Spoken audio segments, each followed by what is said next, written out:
আসসালামু আলাইকুম ফ্রেন্ডস, কেমন আছেন সবাই? আশা করি সবাই ভালোই আছেন। ফ্রেন্ডস, এটা হচ্ছে টয়োটা করোলা গাড়ির ফুয়েল পাম্প, যেটা এখানে আমরা খুলছি, যেটা এখানে আমরা চেঞ্জ করব। এটা হচ্ছে নতুন ফুয়েল পাম্প, আর এখানে আমরা চেঞ্জ করব নতুন ফুয়েল ফিল্টার। তো গাড়িতে যে মেন প্রবলেম ছিল, গাড়িতে লো অ্যাক্সেলারেশন হইতো এবং গাড়ি স্টার্ট হইতো না, অনেক লং সেলফি স্টার্ট হইতো।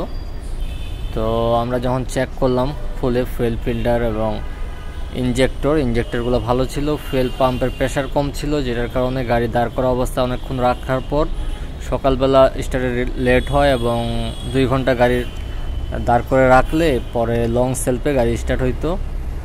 তো মূল যে প্রবলেম ছিল এটা হচ্ছে ফুয়েল পাম্পে। তো এখানে আমরা নতুন ফুয়েল পাম্প নিয়ে আসছি, তো এটা আমরা ফিটিং করব। আর এটার যে ফিল্টারটা ছিল সেটা প্রচুর পরিমাণ ময়লা ছিল। গাড়ির ট্যাঙ্কিটা আমরা ওয়াশ করছি, ট্যাঙ্কির তেলগুলো সব ফেলে দিলাম, কারণ ট্যাঙ্কির তেলগুলা খুব একটা ভালো অবস্থায় ছিল না, যেটার কারণে সমস্যা করতো এবং ময়লা ছিল প্রচুর। তো এখানে আমরা নতুন ফুয়েল পাম্পটা ফিটিং করব।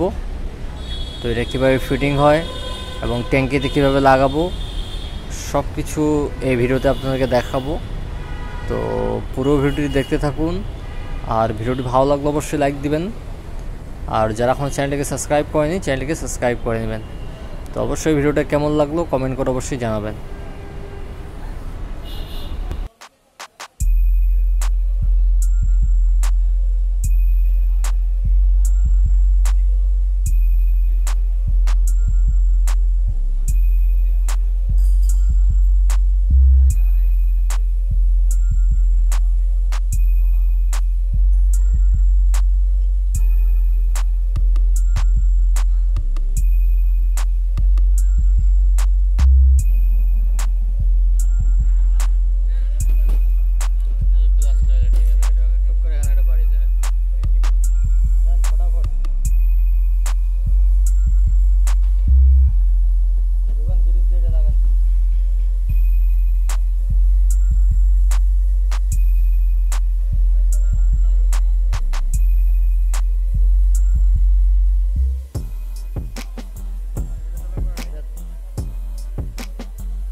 তো ফ্রেন্ডস, এটা হচ্ছে নতুন ফুয়েল ফিল্টার, যেটা এখানে আমরা চেঞ্জ করে দিলাম।